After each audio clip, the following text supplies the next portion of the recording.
हाँ जी बच्चे, मैंने पिछले लेक्चर में इस पॉइंट पर आकर के छोड़ा था कि लीवरेज दो टाइप का होता है, एक ऑपरेटिंग लीवरेज और दूसरा फाइनेंसिंग लीवरेज। सबसे पहले ऑपरेटिंग लीवरेज क्या है?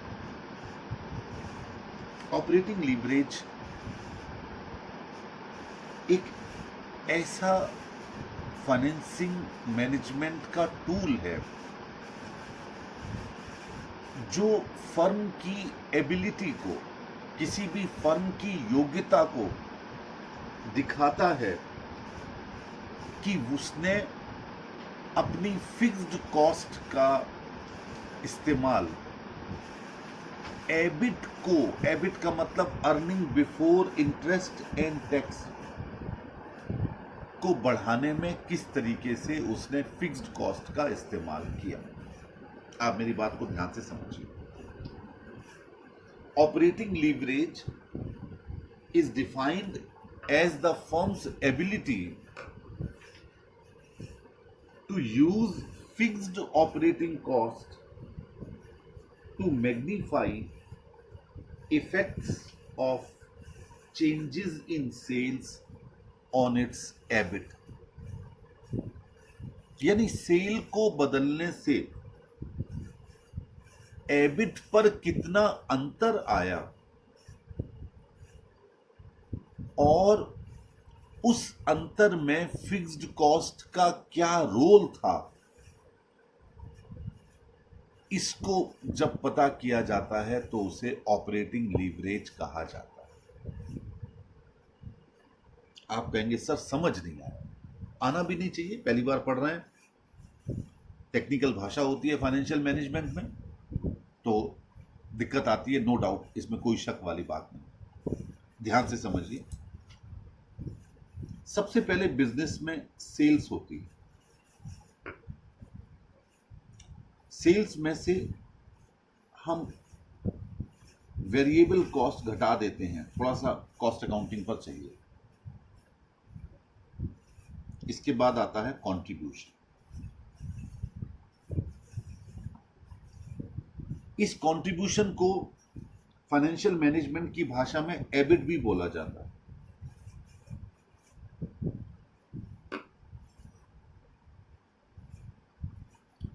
और इसके बाद हम लेस करते हैं इंटरेस्ट जो फिक्स्ड होता है।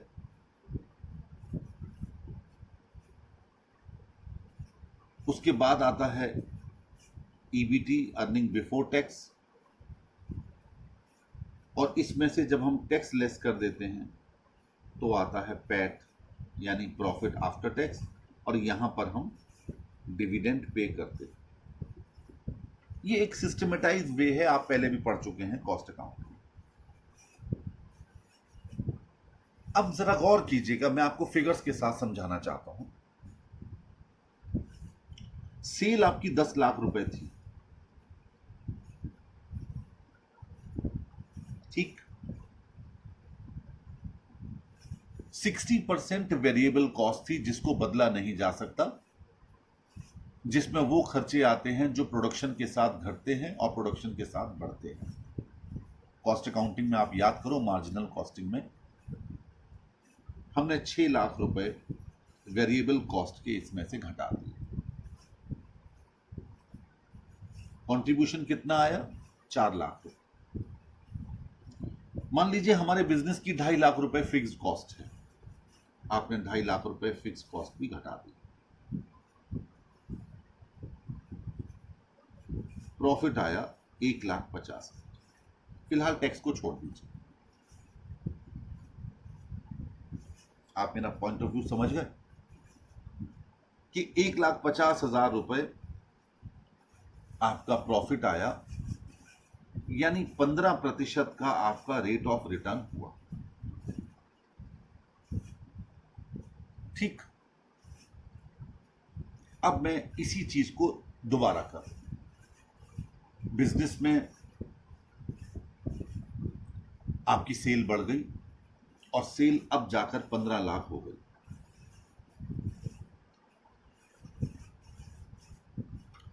ये तो निश्चित है कि वेरिएबल कॉस्ट सेल्स के प्रपोर्शन में बढ़ती है। तो 60% हमारी वेरिएबल कॉस्ट थी, तो 15 लाख का 60% कितना हो गया? 9 लाख रुपए। कंट्रीब्यूशन कितना रह गया? 6 लाख। फिक्स्ड कॉस्ट उतनी ही रही, 3.5 लाख रुपए का क्या आ गया? पैट आ गया, sorry PBT, profit before tax. Tax को छोड़ दो। और आपका रेट ऑफ रिटर्न कितना हो गया साहब? 3.5 lakh divided by 15 lakh into 100। निकालिए जरा कितने परसेंट हो गया? 23.33। यानी सेल बढ़ने से, जबकि वेरिएबल कॉस्ट तो उतनी ही रही, उसमें तो कोई बदलाव आया नहीं, क्योंकि वो 60% पहले आती थी, 60% अब आती थी। लेकिन हमारा जो ग्रॉस प्रॉफिट रेशियो था वो बढ़ गया, 15% से बढ़कर 23.33% हो गया। मैं जान सकता हूं कि ये क्यों हुआ? क्योंकि फिक्स्ड कॉस्ट बराबर बनी रही।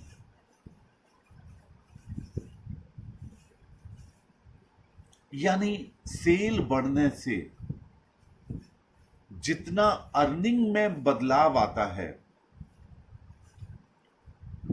और अगर वो बढ़ती है तो उसे हम पॉजिटिव ऑपरेटिंग लीवरेज कहते हैं, घटती है तो हम ऑपरेटिंग नेगेटिव लीवरेज कहते हैं।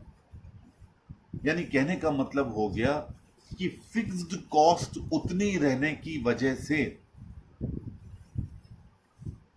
आपने जो सेल्स के बढ़ने में प्रॉफिट में बदलाव कर लिया, उसी को ऑपरेटिंग लीवरेज कहा जाता है। यानी व्यापार में सेल के बढ़ने से एबिट में कितना बदलाव आया, प्रॉफिट में कितना बदलाव आया, उसको नापना ही ऑपरेटिंग लीवरेज कहते हैं। यानी आपने फिक्स्ड कॉस्ट को कितना इस्तेमाल कर लिया।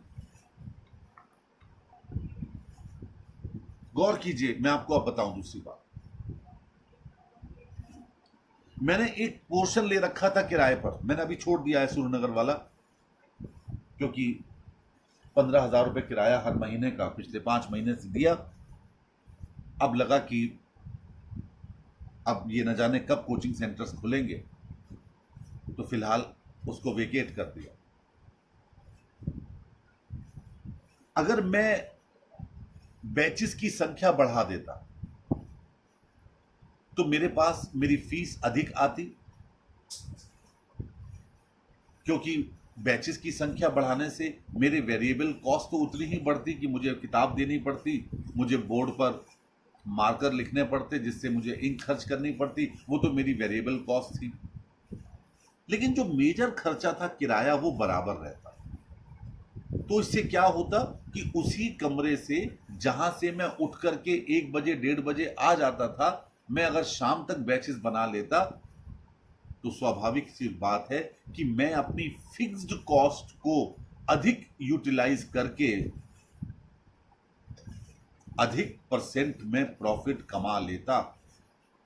यही तो है ऑपरेटिंग लीवरेज। यानी फिक्स्ड उतनी ही रही कॉस्ट और सेल बढ़ा लिया आपने, और सेल बढ़ने की वजह से एबिट भी बढ़ गया। इसी को हम क्या बोलते हैं? ऑपरेटिंग लीवरेज बोलते हैं। अब इसको एक्सप्लेन कर रहा हूं 3 अलग अलग भाषा में, जरा ध्यान से सुनिएगा। व्हेन सेल्स चेंजेस, जब सेल में बदलाव आता है, variable cost will also change in proportion to sales. Variable cost sales के प्रपोर्शन में, अनुपात में भी बढ़ती है या चेंज होती है। मैं ये नहीं कहता हूं बढ़ती है, अगर सेल बढ़ेगी तो वेरिएबल कॉस्ट बढ़ेगी, अगर सेल कम होगी तो वेरिएबल कॉस्ट कम होगी।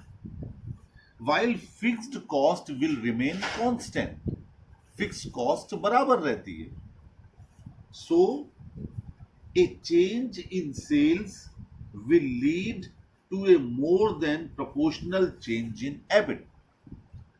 यानी सेल्स में जितना बदलाव होता है उससे ज्यादा बदलाव हमारी एबिट में होता है, हमारी अर्निंग में हो जाता है, क्योंकि फिक्स कॉस्ट बराबर थी। देख लीजिए 1.5 लाख थी, 3.5 लाख थी, ये तो 50% बढ़ा और एबिट में बदलाव कितना आ गया? 1.5 से 3.5, 55 पॉइंट समथिंग।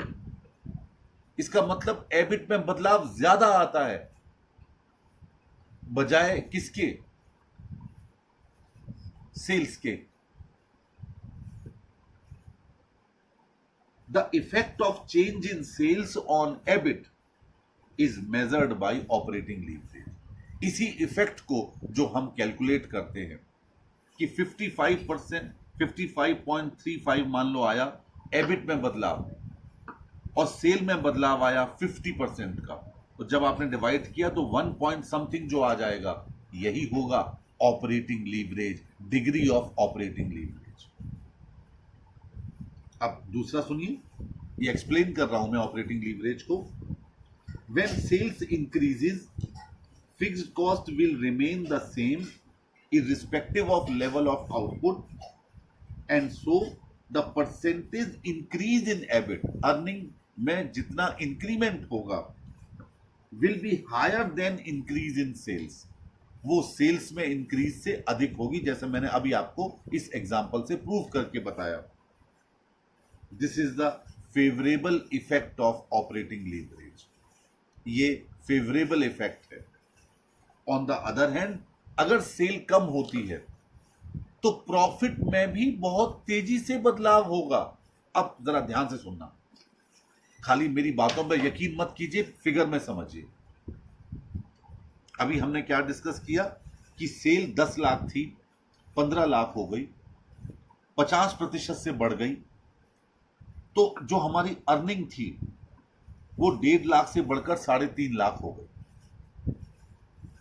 कितना बदलाव आ गया इसमें? 55 दशमलव कुछ का 53, यानी 1.53 का आपका ऑपरेटिंग लीवरेज की डिग्री आ गई और ये पॉजिटिव आई। अब मैं इसका दूसरा पक्ष लेके चलता हूं कि सेल 10 लाख की बजाय 8 लाख रह गई। ठीक है, 480 का आपका वेरिएबल कॉस्ट आएगा, 320 बचा कंट्रीब्यूशन,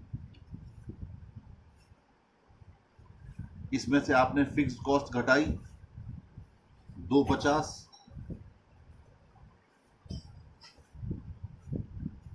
प्रॉफिट बच गया 70,000। ये पता नहीं क्या हो गया, इस पेज में गड़बड़ है। 70,000 ये हमारा एबिट बचा। अब जरा गौर करना कि हमारी सेल कितने परसेंट से कम हुई? 20% से, और हमारा ये 1.5 लाख से कम हो गया 70,000 पर। कितने परसेंट कम हो गया? 80,000 कम हो गए।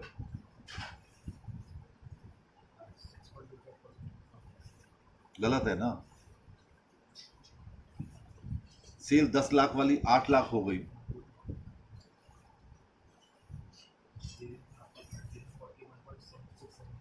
ये भी गलत है।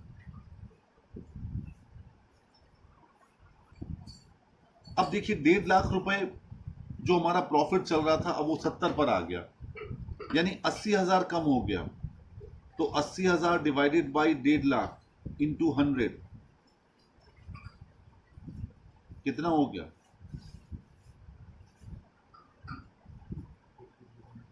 53.33, यानी सेल तो मात्र 20% से कम हुई और अर्निंग बिफोर इंटरेस्ट आपका 53.33% से कम हो गया। ये नेगेटिव ऑपरेटिंग लीवरेज है, यानी फिक्स्ड कॉस्ट को हम यूटिलाइज नहीं कर पाए। इसका मतलब क्लियर हो गया कि जब हम ऑपरेटिंग लीवरेज की डिग्री कैलकुलेट करते हैं तो सेल बढ़ने पर एबिट में और ज्यादा तेजी से बदलाव होता है, परसेंटेज सेल्स से ज्यादा। और उसी प्रकार अगर नेगेटिव होता है तो जितनी सेल्स कम होती है हमारा एबिट ज्यादा कम हो जाता है। इसे कहते हैं हम ऑपरेटिंग लीवरेज और नेगेटिव ऑपरेटिंग लीवरेज। अब बहुत सारी बातें आ गई। अब इसका फॉर्मूला क्या है? DOL, जो आपको निकालना है एग्जाम में। DOL का फॉर्मूला है परसेंटेज चेंज इन एबिट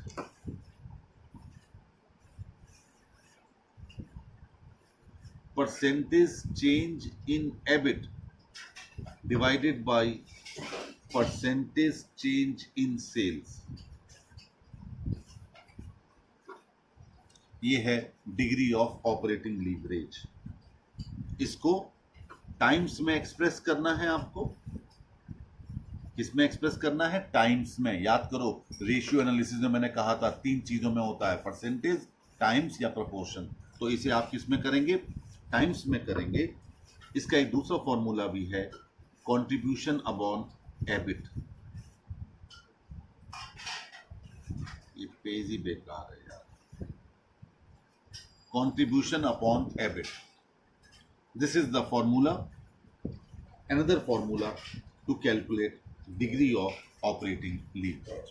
तो ऑपरेटिंग लीवरेज क्लियर हो गया कि सेल्स में जो बदलाव आता है उसकी वजह से एबिट में बदलाव ज्यादा आता है।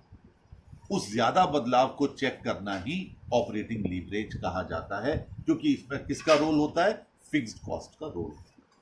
अब आइए फाइनेंशियल लीवरेज। यहाँ एक्चुअली चिकना था, इस वजह से लिखने में दिक्कत, हटा ही लो उसको यार। चलिए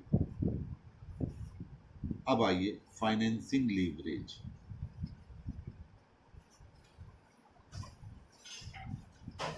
अब फाइनेंसिंग लीवरेज क्या है? अभी तक आपने क्या समझा था कि फिक्स कॉस्ट जो हमारे बिजनेस में खर्चा आ रहा है उसकी वजह से हमारे एबिट में कितना बदलाव आएगा।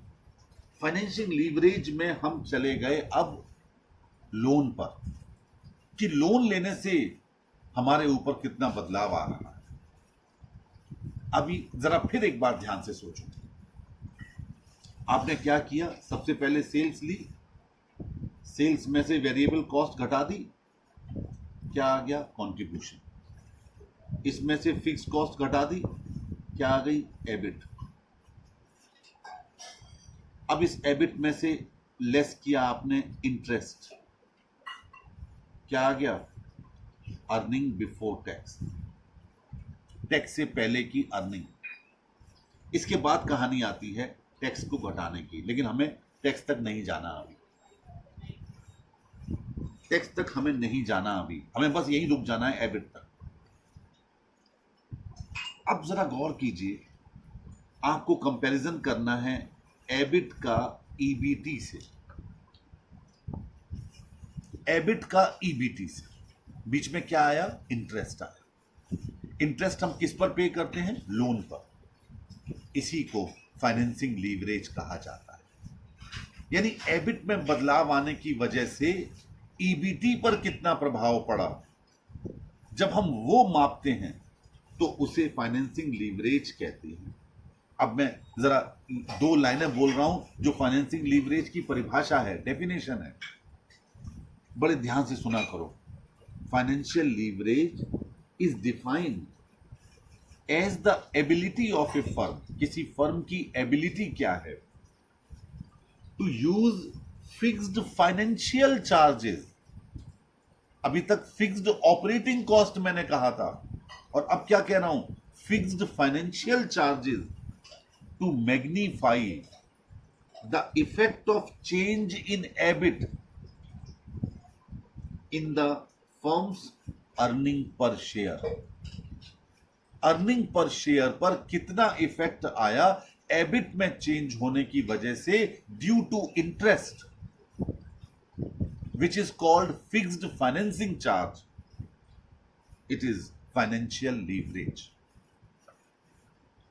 वहां पर फिक्स्ड ऑपरेटिंग कॉस्ट थी और यहां पर क्या है? फिक्स्ड फाइनेंशियल चार्ज है। अब जरा मैं एक्सप्लेन कर रहा हूं इस पूरे चीज को, 3 लाइनें बोलूंगा अलग अलग पॉइंट्स में, ध्यान से सुनिए। Financial leverage occurs, financial leverage तब पैदा होता है when a company has debt content, जब कंपनी ने लोन भी लिया हुआ होता है। इन इट्स कैपिटल स्ट्रक्चर, अपनी कैपिटल स्ट्रक्चर में, एंड फिक्स्ड फाइनेंशियल चार्जेस, और उस पर उसे फिक्स्ड फाइनेंशियल चार्जेस पे करने पड़ते हैं, that is interest on debenture या interest on loan. These fixed financial charges do not vary with the EBIT. ये फिक्स्ड फाइनेंशियल चार्जेस, जैसा कि नाम के आगे ही फिक्स्ड शब्द का लिखा हुआ है, ये एबिट में बदलने से बदलते नहीं हैं। They are fixed and are to be paid irrespective of level of EBIT.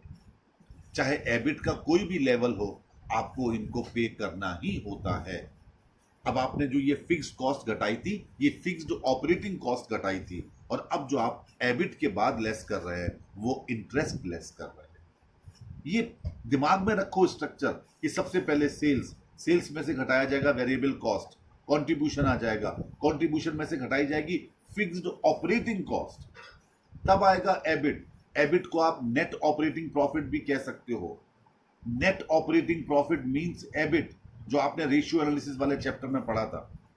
इसके बाद आपने इंटरेस्ट घटाया, अब आ गया EBT, earning before tax. Tax को हम आमतौर पर एफएम में कंसीडर नहीं करते हैं, तो इसी से ही हम ईपीएस निकाल लेते हैं, अर्निंग पर शेयर निकाल लेते हैं। दूसरा, व्हेन एबिट इंक्रीजेस, जब एबिट बढ़ जाता है, the interest payable on debt remain constant. जो इंटरेस्ट हम पे करते हैं डेट्स पर, वो कांस्टेंट रहता है। इससे क्या होता है, therefore residual earning available to equity shareholder will also increase more than proportionately. जो इक्विटी शेयरहोल्डर्स, मैंने आपको अभी सोर्सेज ऑफ फाइनेंस जब समझा रहा था, तो मैंने आपको समझाया था कि जब आप डिबेंचर्स पर इंटरेस्ट पे करते हैं, चूंकि वो इंटरेस्ट कम पे करना होता है आपको, तो इक्विटी शेयरहोल्डर्स की अर्निंग बढ़ जाती है। तीसरा, an increase in EBIT will lead to a higher percentage increase in EPS. EBIT में जितना इंक्रीमेंट होता है, ईपीएस में उससे ज्यादा इंक्रीमेंट होता है। उसी को जब हम नापते हैं, उसे कहा जाता है फाइनेंसिंग लीवरेज। लिखिए फॉर्मूला, डीएफएल, अभी डीओएल था, अब DFL, percentage change in EPS divided by percentage change in EBIT, EBIT. इसका एक और फॉर्मूला भी है, EBIT upon EBT. EBIT upon EBT, this is the degree of financing leverage. अब इसकी एक्सप्लेनेशन समझो। पहले ऑपरेटिंग लीवरेज की समझो, उसके बाद फाइनेंसिंग लीवरेज की समझो।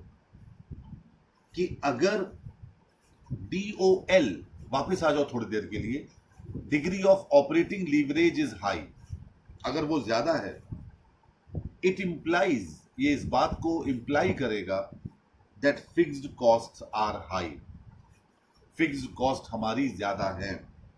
Hence the break even point would be reached at a higher level of sales. Break even point बहुत ऊंचे लेवल पर जाकर सेट होगा। इसका मतलब DOL जितना कम होगा उतना अच्छा है फॉर द बिजनेस। फिर सुन लीजिए, if DOL is lower the better it is for the business. If DOL is higher, operating risk will also be higher. On the other hand, if DFL is high, इसका मतलब आपने interest ज्यादा पे कर दिया है, तो फाइनेंशियल रिस्क भी हायर है।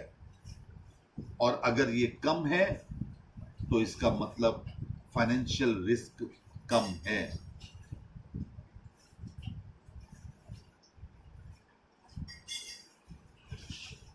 इसका मतलब दोनों ही अगर हायर पर होंगे तो दोनों बिजनेस के लिए नुकसानदायक हैं, और दोनों अगर कम पर हैं तो वो बिजनेस के लिए फायदेमंद है।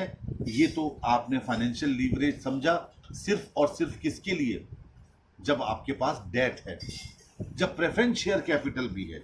जरा एक और लाइन लिख लीजिए, व्हेन द कंपनी, मैं बोल रहा हूं लिखिए, when the company has both debt and preference share capital,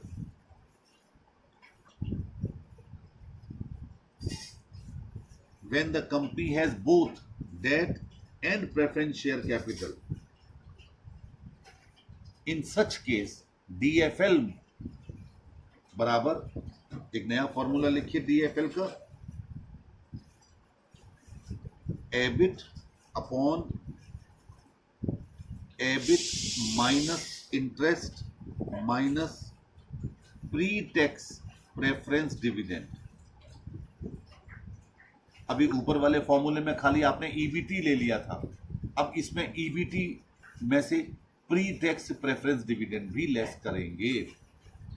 अगर खाली डेट है तो डीएफएल का फॉर्मूला वही है जो अभी आपको ऊपर लिखवाया, लेकिन अगर कंपनी में डेट के साथ साथ प्रेफरेंस शेयर कैपिटल भी दे रखी है तो आप नीचे प्रेफरेंस डिविडेंड भी लेस कर देंगे, और वो भी कौन सा, प्री टैक्स लेस कर देंगे। और अब कंबाइंड लीवरेज इस चैप्टर का अंतिम भाग। कंबाइंड लीवरेज यानी दोनों को आप क्या करो, मल्टीप्लाई कर दो, DOL इंटू DFL। बस इतना सा ही फॉर्मूला है कंबाइंड लीवरेज का, degree of operating leverage multiplied by degree of financial leverage, जो आएगा दैट इज कंबाइंड लीवरेज।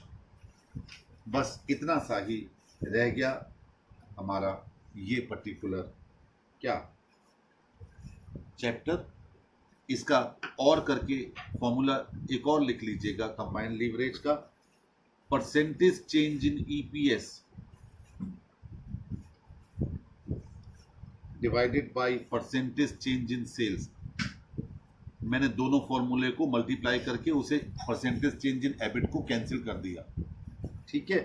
और C अपॉन EBT,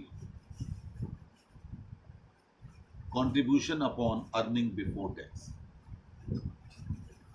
यानी वही फॉर्मूला बना DOL इंटू DFL। ये था कंबाइंड लीवरेज।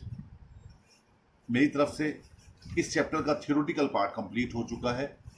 एक बार आप थ्योरी जरूर पढ़ लीजिएगा, क्योंकि इसको पढ़ते ही आपके दिमाग में ये कंसेप्ट और क्लियर हो जाएगा। और उसके बाद अब अगले लेक्चर में हम इसके क्वेश्चंस करेंगे। बहुत छोटे छोटे क्वेश्चंस होते हैं, जल्दी जल्दी निपटा देंगे, और मैं चाहता हूँ अगले 2 दिन में पूरे चैप्टर्स निपट जाएं, इस क्वेश्चन सारे निपट जाए, जिससे कि ये चैप्टर क्लियर हो जाए, समाप्त हो जाए। प्लीज़ रेशियो के भी क्वेश्चन करते रहिए, जिससे दोनों चैप्टर कंप्लीट हों और उसके बाद ही हम स्टार्ट कर दें cost of capital. That's all.